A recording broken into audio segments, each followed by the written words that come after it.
இந்த ரிலேஷன்ஸ் தான் more powerful. வெட் garbage மனசுని ரொம்ப படுத்தும். பொசிஷன்ஸ் கூட ட்ரை கார்பேஜ் அது கூட மனசுని படுத்தும். சில பேர் இதில் ரொம்ப பாடுபடுவாங்க, சில பேர் அதில் பாடுபடுவாங்க. ஒரு காலத்தில் வயசில் ஒரு சமயத்தில் பொசிஷன்ஸ் ரொம்ப பாடுபடுத்தும், ரிலேஷன்ஸு பாடுபடுத்தும்.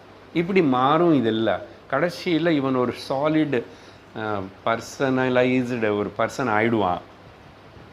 அதுக்கப்புறம் ஸ்ட்ராங் பர்சனாலிட்டி ஆகிப்போச்சு.